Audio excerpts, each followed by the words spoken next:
Hello, Internet! Welcome to episode 265 of the Assorted Calibers podcast, the Second Amendment podcast. There's a little bit for everyone. I'm Weer'd. With me tonight. She's lovely. She's amazing. She's smart. She's witty. She does not a great cook. You can't have them all. But she's ours. Erin Paulette. How you doing, Erin? I wish to remind the listeners that I am indeed the kind of person who can burn water. The fire department legit came out. It's a good story.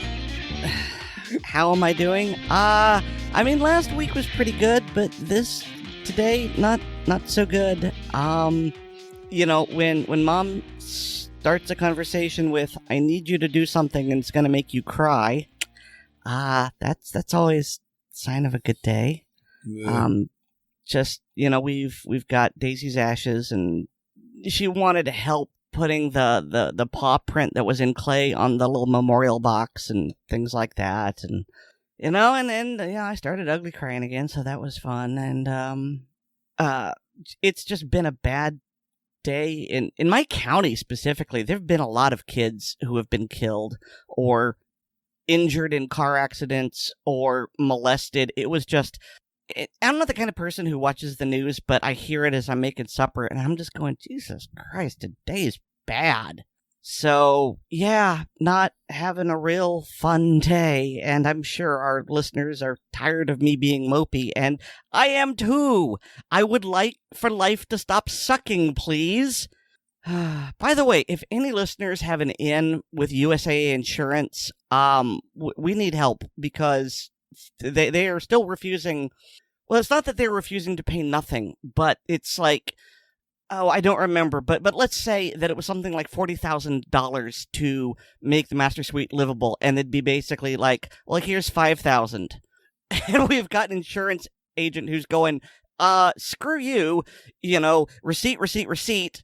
And they're like, well, okay, here's another $3,000. And it's just like, what the hell? We have been paying insurance with them for decades. This is very cut and dry. They actually paid the money to yank the mold out. Why won't they pay the money to make the house livable again? I don't know. I don't want to get on a rant here, but if anyone knows how to light a figurative fire under their butts, please let me know, because I need help.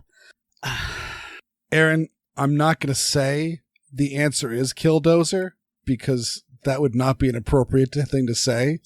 That would not be an appropriate thing to say at all. So I'm not saying... Yeah, for legal reasons, that's a joke. Yeah, I am absolutely not saying the word Killdozer. Yeah. And I'm definitely not saying that, Erin, because you are a nice tiny little hobbity person and on a bit of a budget, that it absolutely would be perfectly reasonable to up armor a Bobcat skid steer and just make a little mini Killdozer. They actually have like SWAT vehicles that are based off of, I don't know if they're Bobcat skid steers, but they're based off of a skid steer design. And I always think about just the little baby Killdozers. Well, I mean, thank you for giving me an actual powered piece of equipment. I thought you were gonna, talk about up armoring a Little Tykes pedal car. I don't even know if they make the pedal ones anymore. They're all battery powered now. You don't want to have that, because the weight of the armor plates will really cause problems. But one thing I did see that was kind of funny is that, you know what a smart car is, right? Oh, yeah. Someone actually did a smart car in the Little Tykes color scheme, and it's just like, oh, good Lord. It really is a grown-up version of that car, of that toy. Yep. Yeah, and they don't make those anymore, because I think people might have figured out like how absolutely terrible those were for cars. They were absolutely miserable to drive. They were horrendously underpowered. Very no creature comforts. You're sitting like right on top of the engine, so it get the cabin gets very, very hot. I'm sure that they were great cars for city commuting, but they were really probably couldn't do the only much thing else. I could see them being great for is if you lived in Europe in one of those medieval cities. Like if you lived in Prague, I bet you the Smart for 2 is a pretty awesome thing because there's like, I mean, you see those pictures of those like medieval like walled cities where they just got these little tiny narrow cobblestone roads and people are driving cars down them, but these were meant for horses. And so that would work, but the big thing that everyone said in America is, oh my God, they get like astounding gas mileage, unless you actually look and realize that the Smart for 2 could only run on premium gas. Ooh. And I didn't know that. And people may not know this, but I remember reading a Car and Driver issue where I think they were driving. They were building a car to drive from like Seattle, Washington to like Fairbanks, Alaska, or something like that. And one of the things that they needed to do was extend the fuel range on it, and they did that by they expanded the gas tank. So they put a larger gas tank or put a reserve tank in there or something, added some gas cans and stuff like that. But they also tuned the motor so that it would run on premium gas, because premium gas is more expensive because there's more carbon bonds inside of it. So therefore it's more energy dense. And so if your car is optimized to run on the more expensive stuff, it will also get better gas mileage or more power depending on how you tune it. Because again, there's more energy in that gas, and that's why it's more expensive. So if you could take comparable cars from that era, the Honda Fit, the Nissan Versa, the Ford Fiesta, et cetera, one of those little cars that had like a full back seat and a trunk, and tune it for premium gas and tune it in such a way so that you're getting the highest mileage possible for it. You're not gaining extra horsepower. You're just burning less gas. It would probably be pretty close, and you'd actually be comfortable while you were driving. So yeah, they were a disaster. They also didn't get great gas mileage because people always joked about, oh my God, that's beautiful. Aaron just posted the picture of the little Tykes, the little Tykes Smart for 2. Actually, and apparently, it was the perp vehicle in a police chase. So, oh no. And it is a Smart for 2. I was just making sure because there's a couple of cars. Yeah, no, there's a clearer picture of it going on, because there was also a couple other cars that were very, very, very, very similar form factor towards that. And if you really want to see something super duper goofy, Doug DeMuro on YouTube has a car review of the Aston Martin Signet. I'm trying to remember what car that is based on. There it is. Aston Martin Signet was it's the Toyota IQ, but done up in Aston Martin glory, and it made for a very, very, very strange car, a very, very expensive, very, very tiny car. So okay. Yeah, there's a bunch of weirdo car tiny cars out there, and you don't see much of them anymore. So I think that may have died out. But yeah, the little Tykes. But again, I'm not suggesting that. I am suggesting that if you were to play Minecraft and you were to up armor a Killdozer within Minecraft, that might be fun, and or do it on a Bobcat skid steer. They can be had for cheap. So how are you doing, Weer'd? I'm doing okay.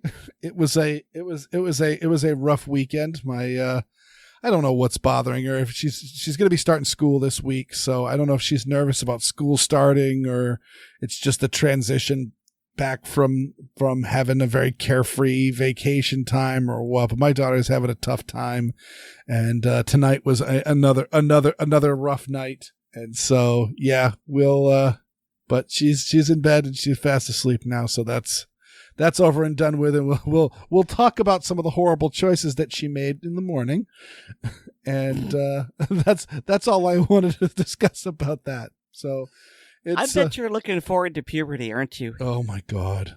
No. No, especially since my wife did the math and is like, yeah, I'll probably be like in full blown menopause about the same time that she's going, that she's like a teenager. And I just went, yeah, I think I might just go out for smokes and never come back. Just wander the world like Kane from Kung Fu. Oh, dude. I am so sorry.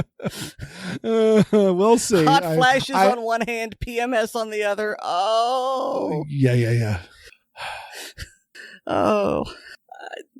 I cannot add to that. That's terrible. Wow. Mm-hmm. Yeah. Yeah, no, I'm doomed. So enjoy the show while you have it, because when I'm wandering the earth like Kane from Kung Fu, I won't have a computer or probably a cell phone because they could track me with that. I'll just just be wandering the open roads, looking for crimes to solve and adventures to have. Well, speaking of crimes to solve, he says with a laugh. Oh, I think let's just get to the first news story. We gotta. The Second Amendment news has just been hot. Like, we've just had like multiple stories. Remember back when there was like one or two stories every episode? Uh-huh. Yeah, that doesn't happen anymore. For the saner days of 2020. God help us. I wanted to argue with you on that one, and I realized you're right, and I don't like it. So if you unless you've been living under a rock, you may be aware of a group called Phoenix Ammunition. They are essentially, I believe they're ammunition remanufacturing, which means that they buy up like spent brass, and they essentially commercially reload ammunition and sell it at pretty reasonable prices. But they are run by a bunch of Second Amendment absolutists that, God bless them, and whoever's got the keys to their Twitter account is really, really a savage person. Like, they're trolling David Hogg left and right, and they're trolling politicians, and they're doing all sorts of stuff. They like to stir the poop. Oh my God. They like to stir the poop. They like to throw it at the walls. They like to, set it on fire and ring the doorbell and run away. Exactly. Yeah. Yes. If it makes a mess or a loud noise, they like it. And one of the things that they do is, when they sell the ammunition, they sell in plastic bags, and they print there's a printed label on the plastic bag, and they will often put political messages and artwork on it.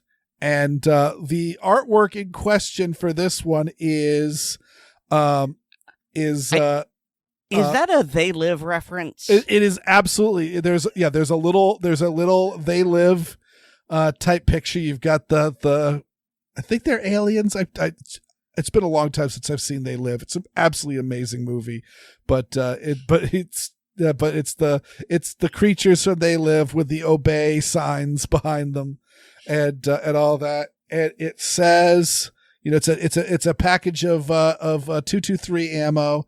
And it has as the caption to all of this as "Recall Michigan State Representative Jamie Church's 27th District." And this obviously got the powers to be very, very upset, because you can't have us recalling our dirty politicians, because then they won't be able to do dirty stuff. And so there was threats. It appears that at the time of our recording, they have backed down on the threats, and so it appears that whoever tossed the threat, did they say? No, but I think you've jumped past what the story is, and the story is that Phoenix Ammunition has been charged. Maybe it's been dropped, but as of the writing of the article, they had been charged with violating campaign finance regulations because, as the allegation goes, since these plastic bags explicitly advocate for the election or defeat of a candidate or for the passage or defeat of a ballot proposal, the materials contain express advocacy. And per this act, these materials have to include the name and address of the person or committee that paid for it. And knowingly violating this act carries a maximum penalty of 93 days in jail and a $1,000 fine. And so the Phoenix Ammunition is somewhat eloquently saying "screw you." And is saying that, we're just exercising our First Amendment rights and you're trying to censor us. And the way that they said, screw you, was they then posted a photo of a handwritten sign that said, F the Michigan Bureau of Elections, paid for by D's Nuts, Inc. They also have gone and printed that on several ammunition bags as well. And I believe I was just going over the story again, and it fits with my memory. Is no, they were not officially charged with violating campaign election laws, but the Michigan Bureau of Elections did write an official letter to them stating that they believed that their material was in violation. But so it was the equivalent of, nice story you got here. Be a shame if something happened to it. Correct. They were essentially letting them know it was a much more passive aggressive cease and desist letter. Rather than just saying cease and desist this activity, they are saying no, this activity is likely criminal and we are reviewing it, and so therefore you better cease and desist if you know what's good for you. It's only going to make it worse. To which Phoenix Ammunition said, "Oh, you don't know us that well, do you?" And so yeah, they have dialed it up. Go check out their Twitter feed or X or whatever. I don't know. I don't read it either.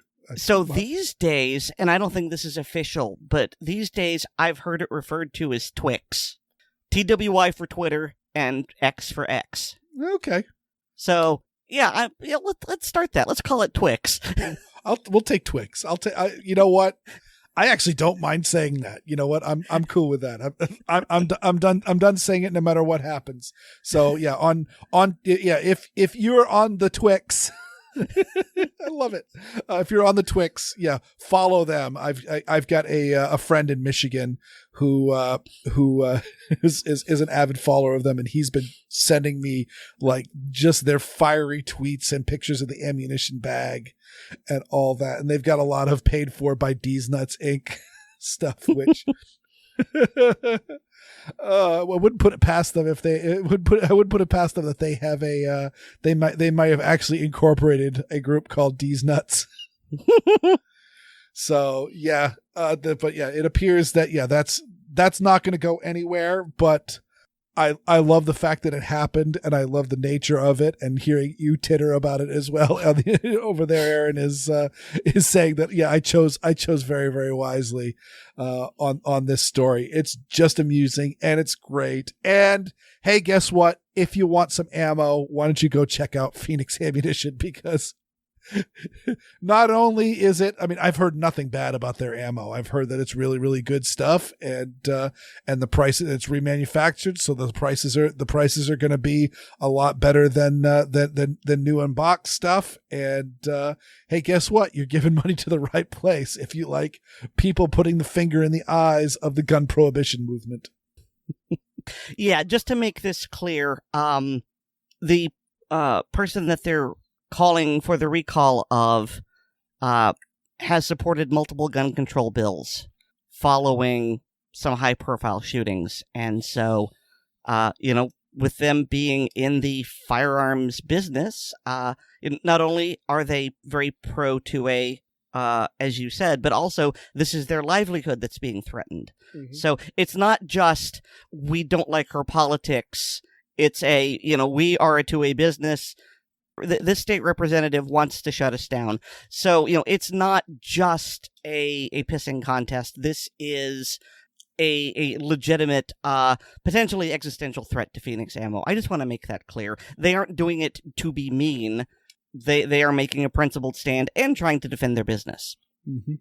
So, yeah. And if some feelings get hurt, they deserve it. All right, so this next topic actually came to me courtesy of an email from Renzulli Law. And if that name is familiar to you, Renzulli Law is the law firm that wrote and filed our amicus brief in the case of Ocean State Tactical versus State of Rhode Island. And so as a result of that, I've been on their mailing list, and Chris Renzulli sent me an email, which I have linked in the show notes, and we also have a link to the relevant legislation. But just to summarize for our listeners who probably are driving and can't read this, it says, New York to become a point of contact sale for firearm and ammunition sales.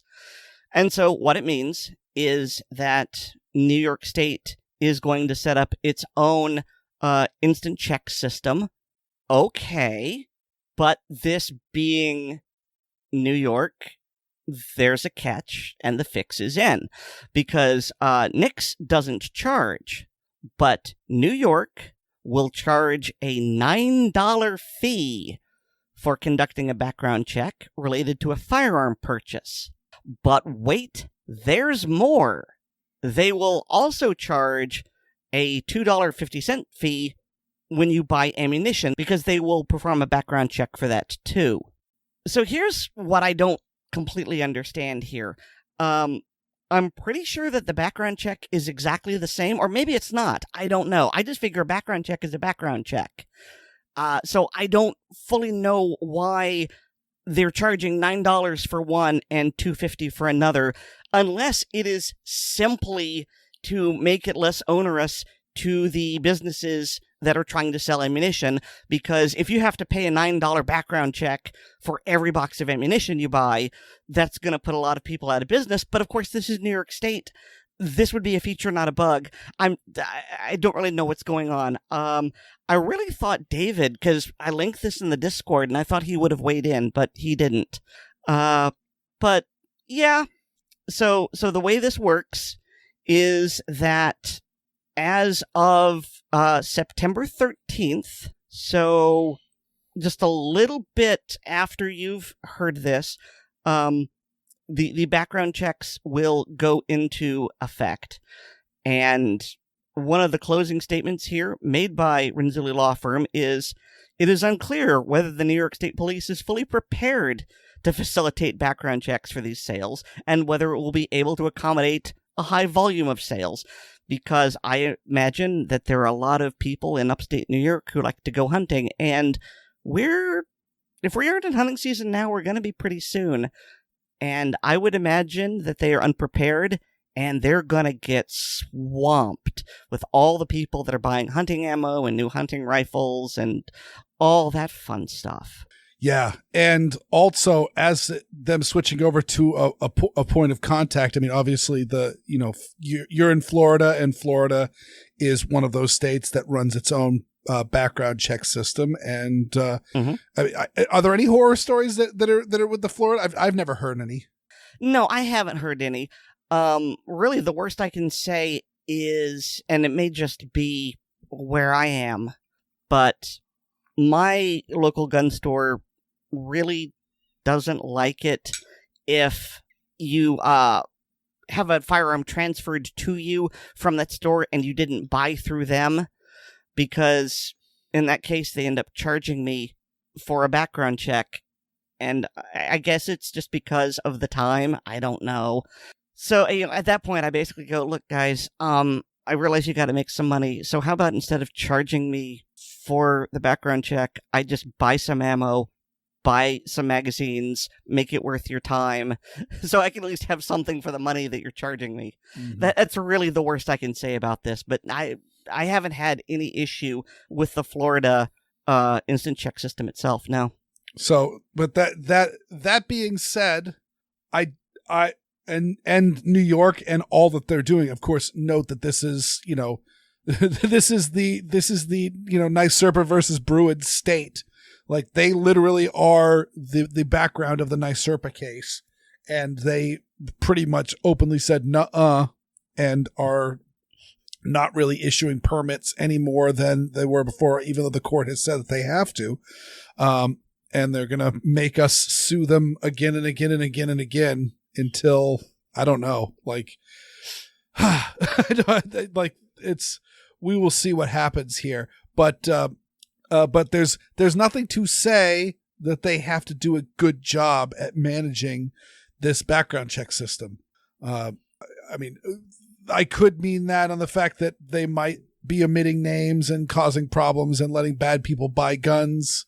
I'm not going to go that far as put that on them as a potential that if this happens, but I could see the computers constantly needing updating and the data center being understaffed, and possibly the bandwidth for the servers that are running the database being vastly underpowered for it, so that either you get a busy signal or an extreme data lag when trying to connect with the system as a dealer, or just simply the system just goes away, and it's one of those, well, you gotta wait for it. And of course, in New York, there is no private sales that I'm aware of, so they can simply shut off the background check system or make it so unbelievably slow that it's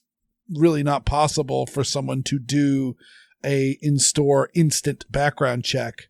And so maybe I missed this. I do recall that with Nix, if they can't think of a reason to deny you within 3 days, you're considered to be given the go-ahead.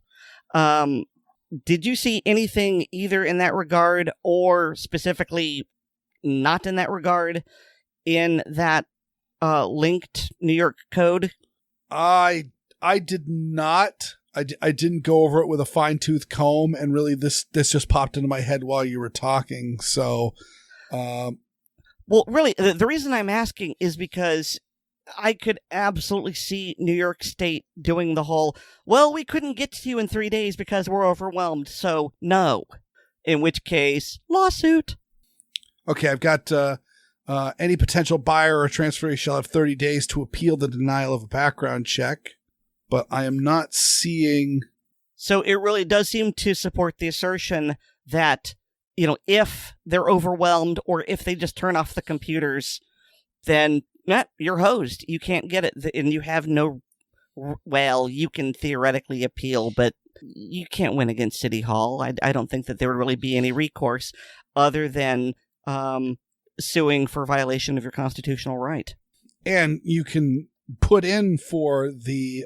You could put in for the for the appeal, and so therefore, if within 30 days you say no, this isn't right, that I got a denial, or that it's but though at the same time the one section that I saw here is talking about if you get denied a sale, then you can appeal it. They say nothing about if no response is given, and I will note that that 3 days time for the default proceed. It's called the default proceed in the law, but in politics, it is called the Charleston loophole, because the killer at the Black church in Charleston, South Carolina, ended up getting their sale on hold. They bought the firearm that they used at a gun shop, and and it was there was a hold put on it, so he was not outright denied. And I still have heard arguments on both sides that he was convicted possessing prescription medication that didn't belong to him. And I have seen some people say that it is absolutely a felony and therefore he would be a prohibited person, and others to say that it was not a felony and therefore he was not a prohibited person. But obviously it was not cut and dry, because the NICS check had some information on him that flagged his account, but did not actually outright deny him. So the shop did not tell him that he needed to leave because he could not buy firearms. And so the idea was that the FBI had 3 days to review his case and see what was going on. And it was almost a month before he ended up taking possession. Well, no, it was over a week before he came back and got the default proceed. And then from the day that he was turned away at the gun shop to when he walked into the church was over a month's time. And at no point did anybody try to track this guy down who got a gun who quote unquote should not.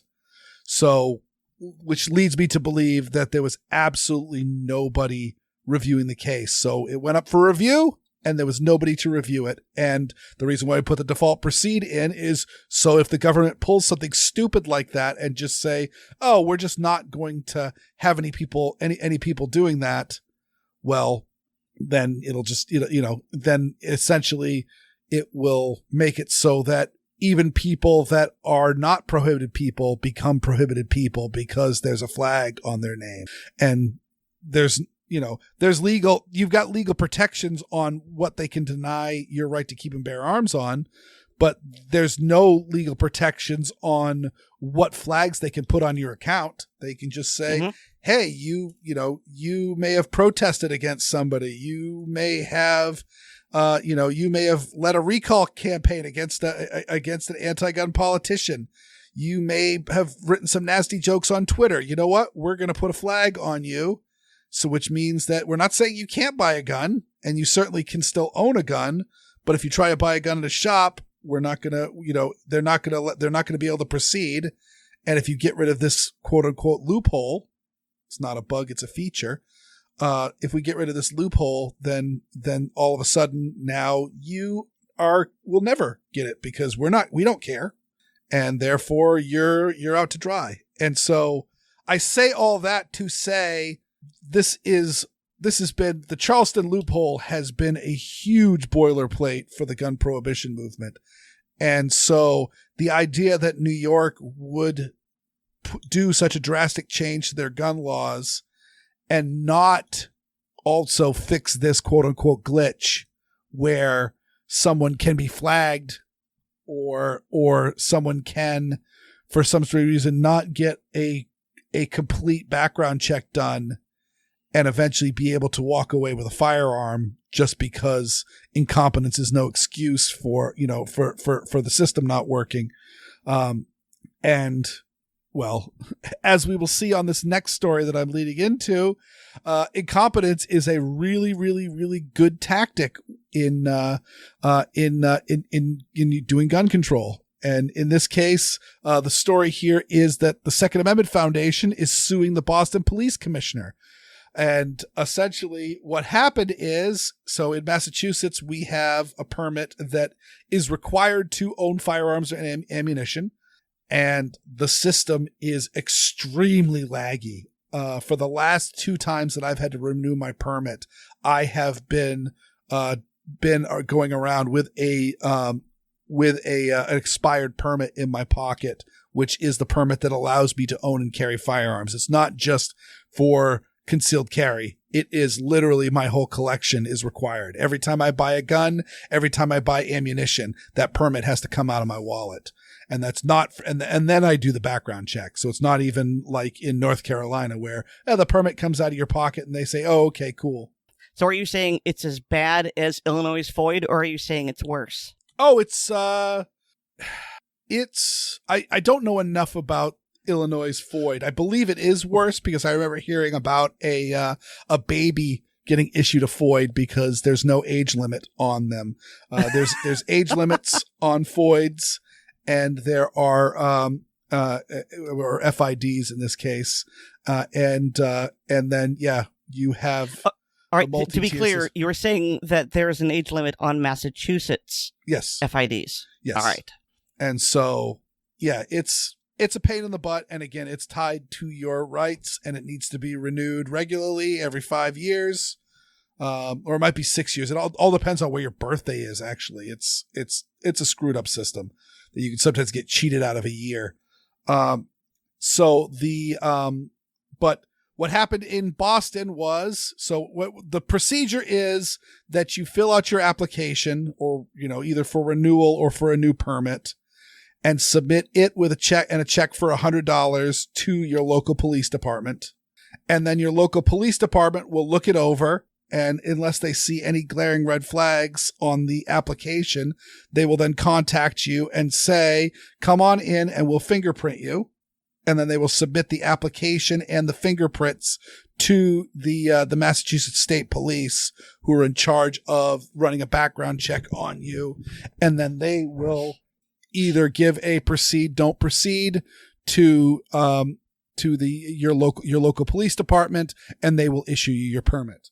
So your permit is actually issued by your chief law enforcement officer. Hence the reason why they are suing the Boston Police Commissioner, because this is the person who's in charge of all the permits in the city of Boston.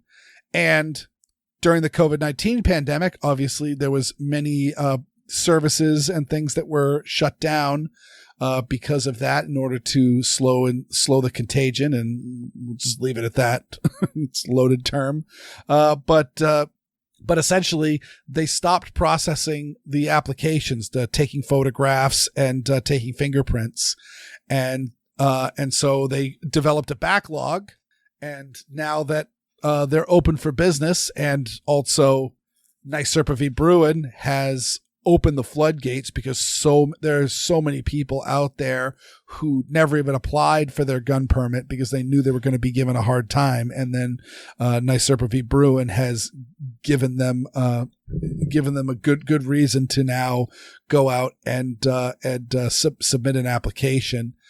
And these people have gotten exceptional waiting time. I'm trying to remember, see if it's written here on this case. I heard Cam Edwards talked about this on his podcast, and was stating that these people have waiting times of months just to get fingerprinted before they're submitted to the state police, and then you're only allowed 40 days before you're supposed to get your response.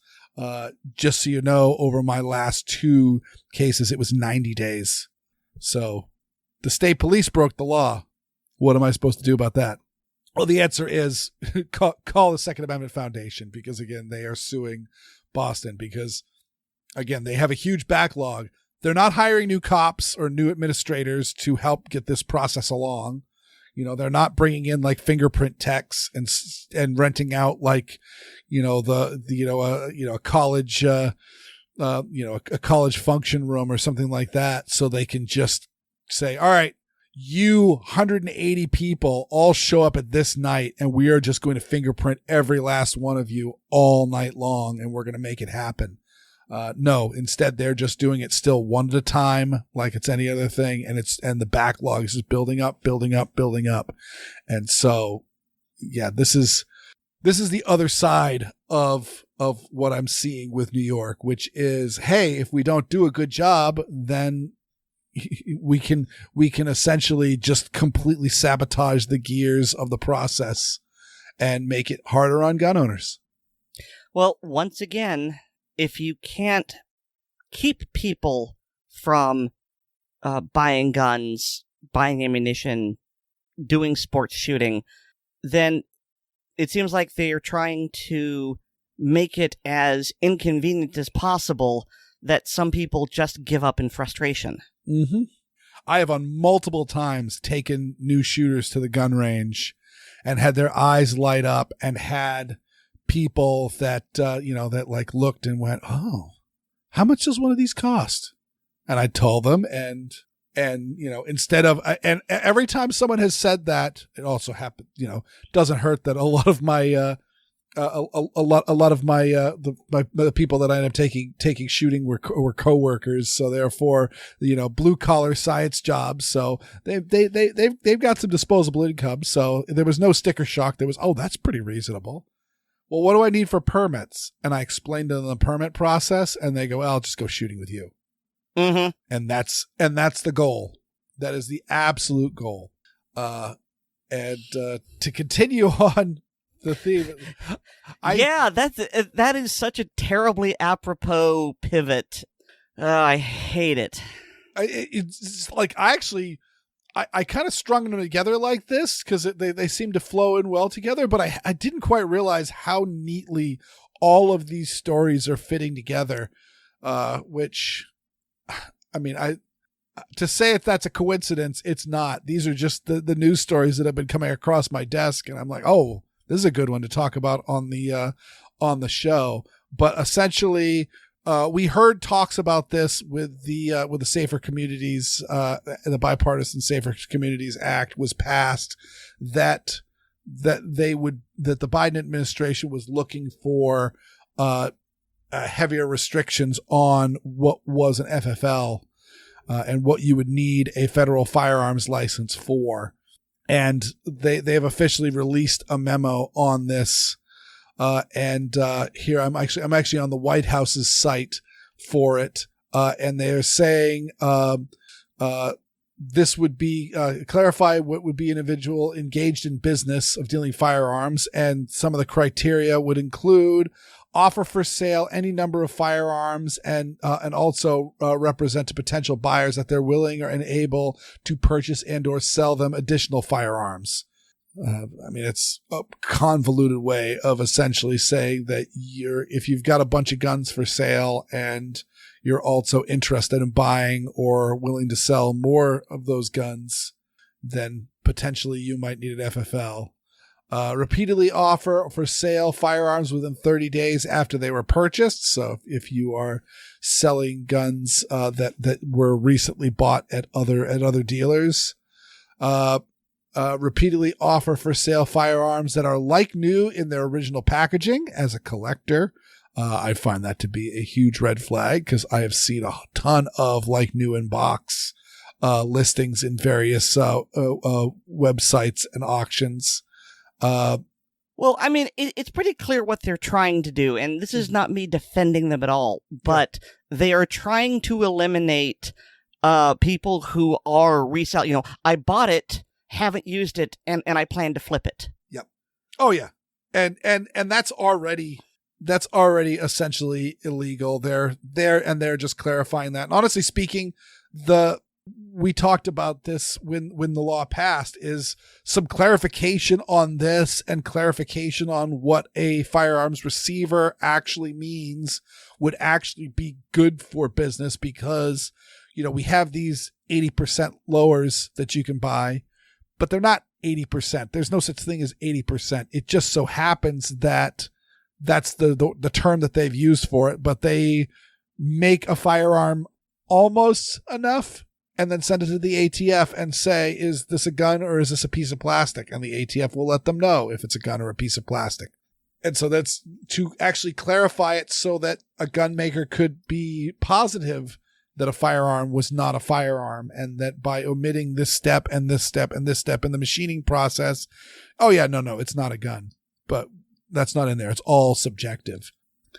So yeah, there's some other things in this list of, creating a website or making business cards that advertise or market a firearm business. These ones are also pretty good. Maintaining records to document, track profits and losses from firearms purchase or sales. I mean, that's straight up business practice. So that actually makes a ton of sense as well. And then, the proposed rule would make clear that there is no gun show loophole or internet loophole in federal laws. Dealers who engage in the business of selling guns are required to obtain a license and run background checks, no matter where they are engaged to buy and sell, and all that. So it doesn't sound too onerous, but also we can see how very clearly this could be leaned on and saying, oh, it's not it's definitely not being overt on what protections it's offering.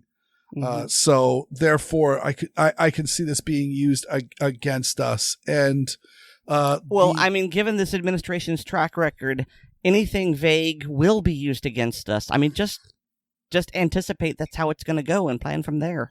mhm. And I will say on multiple levels on this, I'm sorry I don't have a newer numbers for this, but I've heard that this is continuing. I just wasn't able to find it when I was writing up the show notes.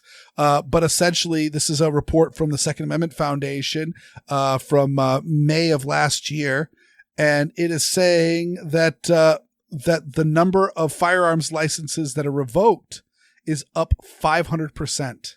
So essentially, the ATF is getting down on very, very onerous, like a lot of clerical errors, a lot of very, very simple mistakes in paperwork. And the ATF is seeing it. And rather than giving warnings or giving corrections like they have done in the past, if you are a dealer and you've made some mistakes in your bookkeeping, you're using abbreviations when abbreviations aren't acceptable, and you need to write out like a full state name, or you need to write out YES instead of Y or N. Instead of what they're saying now is that a lot of these people are just being ruled as a violation of the law, and therefore their permits cannot exist. And then once the permit's gone, guess what? All the guns are gone, all the selling is gone, and they need to essentially shut their doors and liquidate their collection, especially since, we know how many FFLs, if they weren't selling guns, guess what? They're not really selling much at all. A lot of these little small gun shops, it's their gun counter is their business. Mm-hmm. It's not necessarily like, when Walmart's getting out of the gun business, and most Walmarts you go into these days, or at least in my neck of the woods, most of the Walmarts they don't even have a sporty goods section, or they have a sporty goods section, but there's no firearms in there. But really, the important part here is that since the Biden administration has taken a hardline stance against willful willful violations of this policy, they are now basically interpreting any sort of mistake as a willful violation. And okay, yeah, I mean, sometimes people are sloppy, and I'm not saying sloppiness should be tolerated, but there is absolutely a difference between, I screwed up and I am deliberately breaking the law. I mean, we even make that distinction in murder. There's negligent manslaughter, I think, versus first-degree premeditated murder, and this is the equivalent of the Justice Department or the ATF or whoever saying, no, it's all premeditated, and that's a really scary policy. It's also quite contradictory of itself, given that here we are hearing a ruling that is essentially saying more people need to get an FFL. Never mind the fact that Bill Clinton essentially signed an executive order that said the ATF will not issue an FFL to a strictly residential district. So therefore, if you are not zoned for commercial sale, they will not give you an FFL, no matter how much you're going to comply with it. And so therefore that shut down all of the kitchen table businesses. There were people that, might be one person, might be a couple of shooting buddies, all chipped in to get themselves an FFL, and they, signed it up as one of their houses. And then they could order directly from the wholesalers, get cheap guns for their own personal use. And also they could do transfers and order guns for friends and things like that. And it worked out good. Or people that would go to gun shows and sell guns. They didn't want to have a brick and mortar thing. They just wanted to go to gun shows every weekend and set up a table and sell lots and lots of guns and be able to get guns at cheap prices. And so Clinton saw that and said, nope, can't do that, and got rid of it. And again, 500% increase is huge. I want to say I heard a recent study that was like it's only 300% now, but it's still a huge number of businesses being shut down for it. But they're telling you need to get yourself a license, and then as soon as you get the license, they're just going to look for an excuse to shut you down. And couple that with, again, our earlier story with the if you're in a state that requires a background check, that means right now the only people that can access the background check system, you can't just call it yourself. You can't background check yourself. So even if you were thinking about buying your first gun, but you're like, oh, I had a couple of like minor run-ins with the law. What, I don't know what what this case or that case, was. I wasn't really paying attention at the time. Will I be able to buy a gun or not? You got to actually try to buy a gun and, to do it or pay an additional service for a background check. You don't have access to NICS. You can't just NICS yourself or NICS your friend. So the idea of making it so that everyone has to go through the NICS system every time a firearm is transferred, and then making it so that you're just shutting down every gun shop that isn't absolutely perfect. So it doesn't take too long before you're looking at a situation like Mexico, where there is a single gun shop in the entirety of the state of Mexico. And in case you haven't looked at a map, Mexico is one of those tiny states. It's not like in Europe where, your whole country's the size of Wisconsin. No, like Mexico's huge.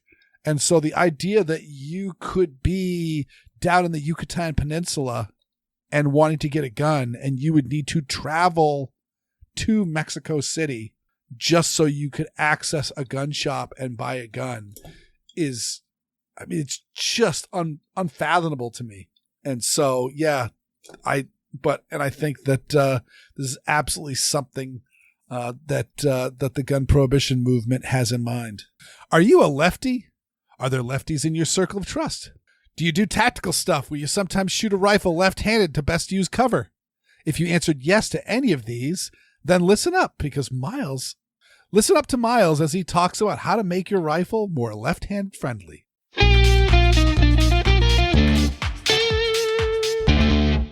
Hello, this is Miles with Southpaw Corner number 3. In this episode, I'll be talking about rifles. When it comes to rifles, we kind of have 3 categories. We have your pumps, your levers, and your single shots, which is one category. Your bolt actions, which is the second category, and your semi-autos, which is the third. When it comes to your more basic, your lever actions and your single shots and pump shot ones, you kind of just have to adapt and overcome the features that they come with. For example, some of the hammer-fired ones have a half-cock position where you can use that as your safety by putting the hammer in half-cock after loading so that you can carry it safely without it going off by accidentally bumping the trigger or anything along those lines. When it comes to the bolt actions, you are kind of in 2 positions. Either you get a dedicated left-handed bolt action rifle, or there are a few. Savage makes one which is a straight pullback design where you can pull the bolt straight back and push it straight forward to chamber your next round. And the handle on that one is reversible, so it can be used by either a right or left-handed shooter. Now, the big category, the one that most people are really looking into at this point, which is the semi-automatic rifles. Most of your newer modern sporting rifles, your AR-15s, your SCARs, and things along those lines are pretty well ambidextrous or modifiable to be ambidextrous. If you take the AR-15 as a good example, if you buy one fully assembled new out of the box, not very ambidextrous generally speaking, but with a few minor upgrades you can do so. An ambidextrous safety, the Magpul bad lever so you can do your releasing of the charging handle or locking of the charging handle more easily. works very well. It is a little bit odd for a left-handed shooter to use, because what you need to do is, after you insert the magazine with your right hand, you have to go back towards the trigger guard, push down on the bad lever with your right thumb to release the bolt forward, and then move your hand back to the foregrip. But you can do that easy enough. Getting an ambidextrous charging handle is easy enough. I will say that when I was in the military, they did not have any of these nice ambidextrous features on the M16, and I was able to make do and overcome the issues. It just is much nicer now with these new features to make it a nice, comfortable, and faster way of using the rifle than it was back in the 90s. Other ones to look into are your pistol caliber carbines. A lot of those also have a nice, easy to use, mostly ambidextrous features. And even the ones that are not truly like the Ruger PC carbine, where the safety is a crossbolt safety, there's a company out there that makes a ambidextrous rotating safety that replaces the crossbolt.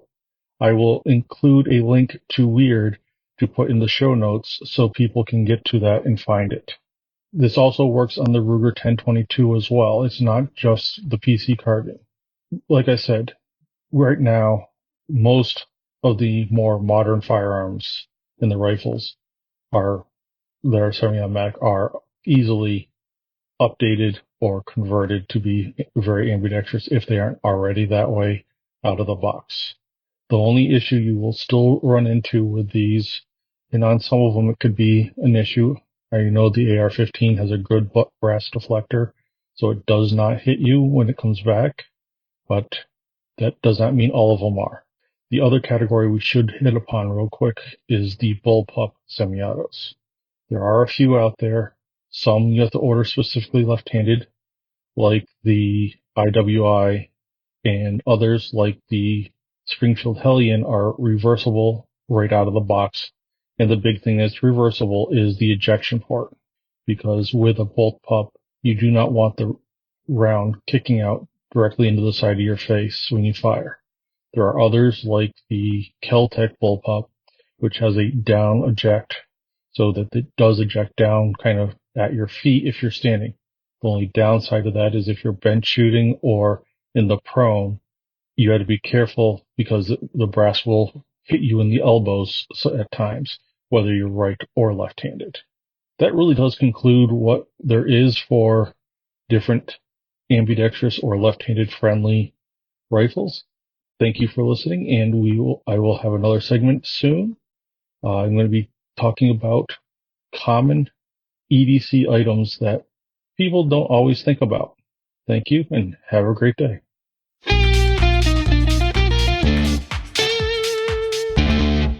Maybe it's just my love for alliteration, but I really feel like it should be called like Southpaw segment, or maybe Sinister segment. But I'm just strange. I love the use of Sinister. It means left. It does. And by the way, Dexter means right. That's where we get dexterous. You know, someone who is skilled and agile and whatever.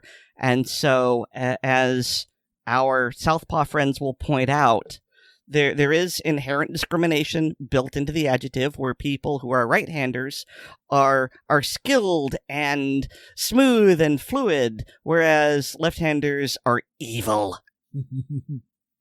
On a nearly random note, I wish to point out that Dexter Sinister makes a fine name for an antagonist or perhaps an anti-hero. I mean, that's a pretty good one. Story writers, you've been hinted upon.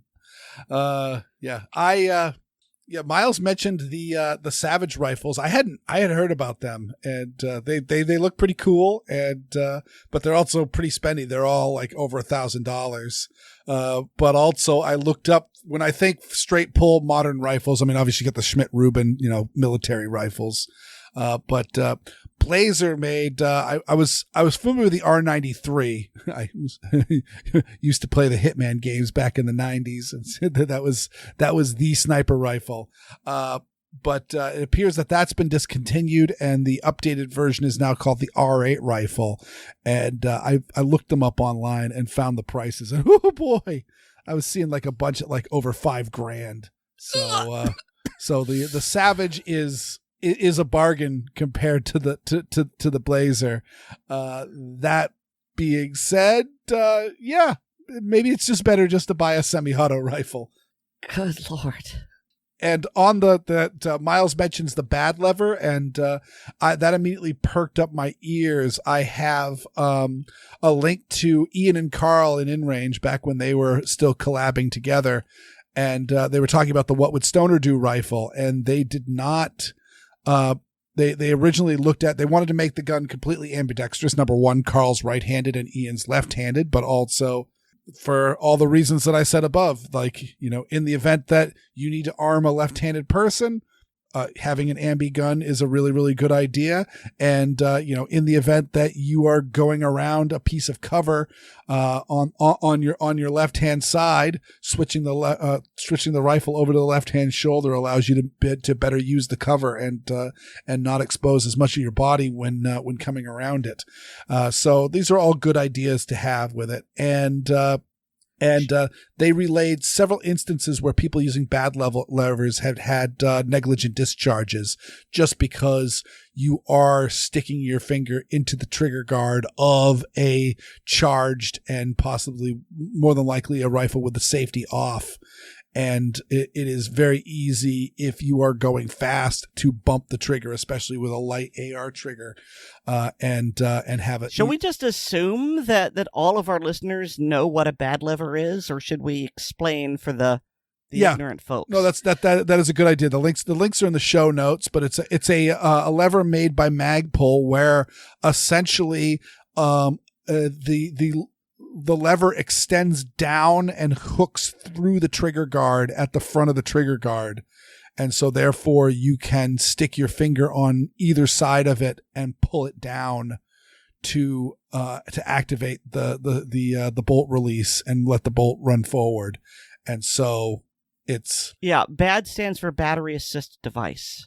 And I have one on my rifle, and I haven't had an ND with it, although I will point out that I haven't been running fast. I like to take my time when I'm shooting, and so, maybe if you're doing 3-gun, that might become an issue. But I really like it. Yeah, and it's a way for you to...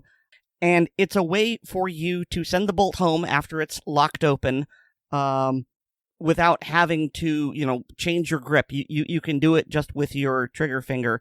I'm actually not entirely sure how well that works. Left-handed, I haven't tried. It might work all right. You know what? I've got my rifle here. Hang on, let me get it and mess around with it.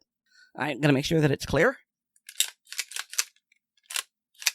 And it is clear. Now I've got to try and do this left-handed. Aaron's going over to the dark side. No, you really can't, because the way it works is, okay, assuming that you are a right-handed shooter and you know where the magazine release is on an AR-15, if you just drift your finger down a little tiny bit, that's where the lever is, and you just press down, and that sends the bolt home. But if you are a left-handed shooter, there's really no way for you to do that with your left hand. What you would need to do is shift your support hand, which I think Miles said, I'm not entirely sure, but you would shift your right hand, probably using the same technique as you would to drop the magazine to do the lever. But yeah, you can't actually activate the bad lever with your left hand if you're a left-handed shooter. Mm-hmm. But either way, I put the video of Ian and Carl talking about why they don't like the bad lever going through. Again, Aaron, you've got one on your gun and you're perfectly happy with it, and I'm not making that judgment call. It's one of those, when I hear a safety related issue such as that, I go through, and Ian and Carl mentioned that they have they put the Guntology PDQ bolt release on the What Would Stoner Do rifles, and they mentioned that one of the difficult things about this that makes it not as good as the bad lever is that it's not just plug and play. Your receiver needs to have a slot on both sides to accommodate both of these. Essentially, it's a little seesaw double-ended paddle that traverses the receiver of the AR, and so therefore there's you get your standard ping pong paddle on one side, and then you've got a little lever on the other side that you can hit to release the bolt in really an identical fashion to how the bolt release works for a right-handed person. And so it's also priced twice as much. Yeah. I mean, I don't know about you, but I think $65 is a not insignificant sum. Nope, especially not an insignificant sum. And also, again, you might need to have your receiver modified. And chances are, if the person that you're selling has a PDQ modified receiver for sale, they're probably selling it with the PDQ installed. It's just something for somebody to consider. So Weer'd, would you say that I'm high maintenance? I wouldn't go quite that far saying that, Aaron. There are times when you have needs, and those needs cannot be denied. But I would say overall, no. All right, but maintenance is necessary, is what I'm hearing. Oh, for everyone and everything. Yeah. And in fact, David is here to talk about why firearms maintenance is necessary.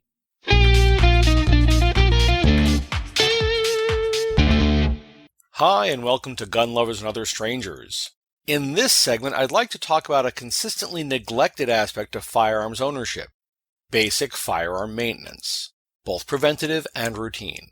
The impetus for this topic was due to some incidents on the range at work where people had not properly maintained their firearms and subsequently experienced otherwise preventable malfunctions. Consider this Basic Maintenance 101. Guns are fairly intricate mechanisms. While they can go long periods with minimal maintenance and no issues, it's a good idea to know how to care for them beyond a simple cleaning. That being said, properly cleaning and lubricating a firearm will likely resolve the majority of function issues. Due to the aforementioned range incidents and the fact the AR family of rifles is probably the most popular rifle in the country right now, I'd like to discuss some of the malfunction causes and solutions that the average owner can take care of at home. The heart of the AR platform is its gas system, commonly referred to as a gas impingement design. In this mechanism, gas is diverted from the barrel and fed back into the gas key on the bolt carrier group. This channels the gas into a chamber behind the bolt, pushing the bolt forward and the carrier back. Since the bolt can't move forward, being locked into the barrel extension, the carrier has to move back. This movement causes the cam pin to rotate and unlock the bolt and carrier then move back together during the action cycle. I discussed this mechanism in more detail in Assorted Caliber's podcast episode 262. All of this is very dependent on a few components being in good repair and properly set. Primarily, the two bolts securing the gas key need to be correctly tightened and staked, and the gas rings need to be within spec. Happily, most carriers come with the gas key bolted down and properly staked. Unfortunately, not every manufacturer applies this last step or possibly doesn't do it correctly. Knowing the signs of a loose gas key or worn gas rings and how to remedy the situation can prevent your AR from being transformed into a really awkward straight pull bolt action rifle. If the gas key bolts are not properly tightened and staked, they'll likely loosen at some point. This allows gas to leak out around the base of the gas key and rob the system of the pressure needed for operation, leading to short stroking of the action, feeding issues, and failure to lock open on an empty magazine. If the gas key does loosen, don't just tighten the screws and call it a day. The key needs to be completely removed and the mating surfaces thoroughly cleaned before reassembly. Otherwise, gas will continue to leak through the non-mating surfaces, though at a much lower volume. Disassemble the carrier before starting any other operations. Once cleaning is done, the key can be reattached to the carrier, then the bolts need to be tightened and properly staked. There's no need to crank down on them. Firmly hand tighten with a proper bit driver is all that's required. Once that's done and the gas key is firmly placed, it's time to stake the bolts. No special tools are needed for this job other than a center punch. I prefer an automatic center punch, though a manual punch and a ball-peen hammer can work just as well. Make sure the carrier is properly secured before getting started. I use a bench vise with padded jaws and a wooden block supporting the carrier from underneath. A couple of pieces of wood clamped to a table can also suffice. The important thing is that the carrier can't move during the staking process. All we need to do is displace a sufficient amount of metal from the gas key itself into the head of the bolt. This will prevent the bolt from turning under vibration, but don't go crazy. In the show notes for this segment are pictures of an AR carrier in my collection. My first attempt at staking turned out to be insufficient, so I had to do it again. That's why the staking looks more aggressive. As regular listeners know, I am not a fan of thread locker on firearms. There may be some instances where it's warranted, but much less than it's actually used. If you must use some kind of thread locker on a firearm, blue shalt be the color thou shalt use, and the color of the thread locker shall be blue. Green shall thou not use, nor either use thou red. Black is right out. A single drop of blue Loctite on the threads of the gas key bolts is likely to be sufficient, but I'd still prefer to stake them. Next, the gas rings on an AR bolt act as a gas seal to the operating system. Every time the bolt cycles, these thin metal rings rub against the inside of the carrier, which causes them to wear. Gas rings, like springs, are consumable parts and will need to be replaced eventually. The signs are similar to a loose gas key, but there is a very simple test to check the gas ring friction. After removing the bolt carrier group from the rifle, make sure the bolt is in the forward position and gently stand it up on the bolt face. If the carrier stays up, supported solely by friction of the gas rings, the rings are fine. If the carrier starts to slide down the bolt, it means the rings are sufficiently worn to require replacement. The bolt uses 3 gas rings and they are usually sold in convenient 3-packs. Coiled single rings are also available. Both types are readily found at parts suppliers such as Brownells. To replace the gas rings, remove the bolt from the carrier and wipe off any grease, oil, and loose carbon. Using a knife point, thin punch, or sharp pin, find the gap in the rearmost ring and pull it towards the tail of the bolt, stripping the ring out of the retaining groove. Repeat for the other 2 rings. Do not attempt to use the firing pin for this operation. Clean the retaining groove and replace the rings. Slide each ring up the tail of the bolt until one end can be pushed into the groove, then carefully roll the ring around the bolt until the other end snaps into place. Don't worry about the gaps in the rings lining up. The first time the bolt cycles, they'll shift around anyway. Properly lubricate the bolt and reassemble it with the carrier. There should be a noticeable increase in friction both during reassembly and when running the charging handle.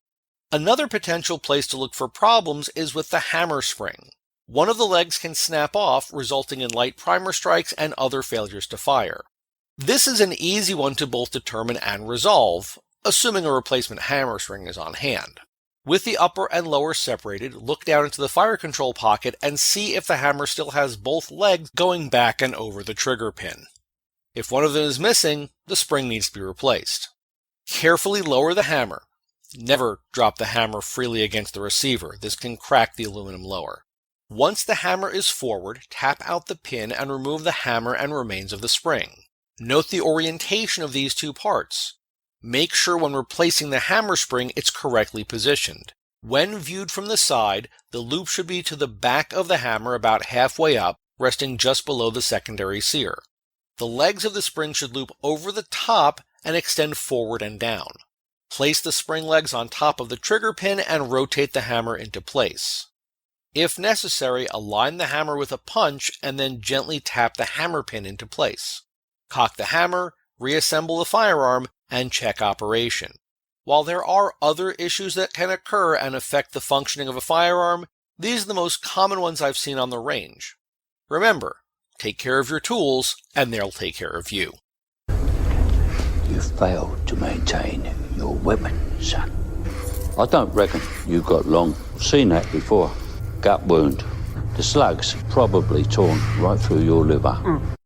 That about wraps up this segment. If you have any questions for me or suggestions for future segments or a comment on a past segment, please post them on the Assorted Calibers Podcast Facebook or MeWe pages, and Aaron or Weer'd will make sure I see them. I'm also a contributor to the Blue Collar Prepping blog, which can be found at bluecollarprepping.blogspot.com. Finally, I'm a published author, and books with my stories can be found on Amazon under the names Brena Bock and David Bock. That's all for now. Thanks for listening. I'm David, and this is Gun Lovers and Other Strangers.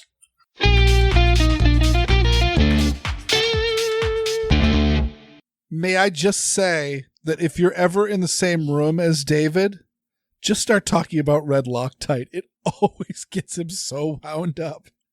I was just earnestly saying how my friend Wally fixed my FAL, and one of the things he did was he applied red Loctite to. There was some problems with the gas system because Century Arms, and so because it's the gas system, he felt that red Loctite was the appropriate thing to keep everything in place, and so he just was warning me. There's red Loctite on this part and that part. I don't even remember because I'm not taking this thing apart. So you might want to heat it up a little bit before you try to loosen the screws.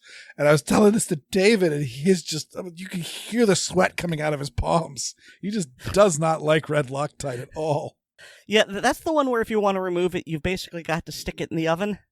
Yeah, or apply a torch to it and just and warm it up so that it softens. But yeah, the blue stuff you put on, and you just gotta put a little English on it to break it free. It'll hold. It's probably a few steps lighter than my standard thread locker, which is just I borrow some of my wife or daughter's nail polish and just paint the threads a little bit and screw it in. And you know what? It works pretty good. Doesn't work forever. But yeah, the red stuff needs to be heated up first. Yeah, so I'm here on the Loctite website, and they've actually got a little rhyme to help you remember. Blue, easy to make new. Red, full strength ahead. And so I guess the next part would be black, you're never going back. I guess so. I don't think there's any such thing as black Loctite, but really, I thought there was. I thought he mentioned it. He did mention it, but I think he mentioned it just the fact that because it doesn't exist because it comes from the unholy nether regions. So I probably shouldn't mention that there's a Loctite 380 that's black. Oh, look at that! Yeah, what? I had not heard about it before, and Loctite 380 is a black, low viscosity, rubber toughened, instant adhesive designed for close fitting parts. It has excellent peel, impact, and shear strengths, and has a fixture time of approximately 90 seconds. It is suitable for use on metals, elastomers, and plastics. It says temperature resistant up to 225 degrees Fahrenheit. And does it say if you can remove it? I wonder if this stuff is just like, it's just forever. Congratulations, you might as well have just used JB Weld. Yeah, I don't know. It doesn't say how you're supposed to take it off. But yes, maintenance is very, very important. There's some great information and pictures in the show notes. I like that he included the pictures of him of his staking the bolts on his bolt carrier. That was I've never actually done that myself, and I was like, oh, he doesn't really explain how to do it that well, but no, with the picture and the description, yeah, I don't know if I would be super confident with my job, but I certainly got a starting point. So, what is the difference between staking and pinning? So, staking, again, you are essentially, I don't know if the term deforming, but you're essentially roughing up the bolt connection so that the bolt is not going to want to walk out. And I assume that if you put enough torque on it, it will eventually come free, but it's just, you're not going to shake it loose. Pinning, you're actually drilling a hole and inserting a pin to affix it. And I would assume in the case of like pinning a muzzle brake of something that we have to do or had to but Mara Healy changed it, so it doesn't really matter. But we used to avoid having a threaded barrel on your gun, you would put a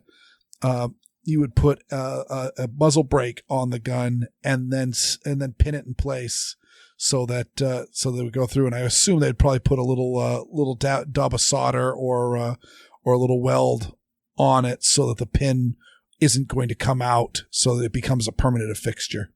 Okay. And last, I got to say, David used a clip from Harry Brown, and that is such a good movie. We got an ACP film track on it. I mean, go track it down if you're a patron of the show. But please, go ahead and grab the ACP film track and join us for watching it. But oh man, that's a really, really good movie. And I think that is the end of the show. I didn't know when to put this in, but I'd be a little remiss. We're terrible we essentially record this show a week before you guys are hearing it, and we're usually terrible about saying it. I made no reference to the fact that we're recording this on Labor Day, and so you guys are probably listening to the last show on Labor Day, and we didn't say anything about that, but I would be remiss without saying that this show is going to be dropping on September 11th, and I just wanted to say that we remember the attacks and remember what happened and how much changed that day. I don't want to get too much into the politics because it's I'm unhappy with how things turned out. But yeah, I'll just say, yeah, we can't forget this day. It is our generation's Pearl Harbor. It really is. It really, really is on so many levels. And, trying not to step on that too much. Now is the time when we thank our listeners, each and every one of you. Thank you so much for listening to this to this show. Even if you're not a paying member, we still appreciate you because guess what? We need an audience. But we also got to thank our paying members and. Paying members, they're not just, it's not just charity. We don't just have a pan out. We offer products. We have you can get the show early. We also have the ACP blooper reels, which is a lot of off-topic craziness. The ACP film tracks, as I mentioned, Harry Brown is one of the movies that we've done. There's hundreds of them. We got a lot of movies that you guys can choose from. There's definitely a few that you probably have in your collection or are currently streaming, and the ACP Mag Dump. But also, to get into any of these goodies, go to patreon.com/AssortedCalibersPodcast and sign up. Also remember to rate us on Apple Podcasts, subscribe to us on the platform of your choice, which can be Google Podcasts, but you can't vote for us there. So if you get your podcast somewhere else, please rate us on Apple anyway. And share the show with your friends, both online and off. I got a blog. It's called Weer'dWorlds.com. That's WeerdWorld.com. And you can hear me weekly on Handgun Radio on the Firearms Radio Network. And things are starting to get better. I'm hoping I can get back to writing. And when I do, you can get more from me at Linktree/Aaron Paulette. That's linktree.ee/Aaron Paulette, all one word. And thanks to Nate Spencer for our music. I have an AR-15, and it's bad. Weird, because he lives in Massachusetts, doesn't. He doesn't have an AR-15, and if he did, it wouldn't be bad. Our platforms and our levers are assorted, and so is our podcast. Good night, everybody. Good night.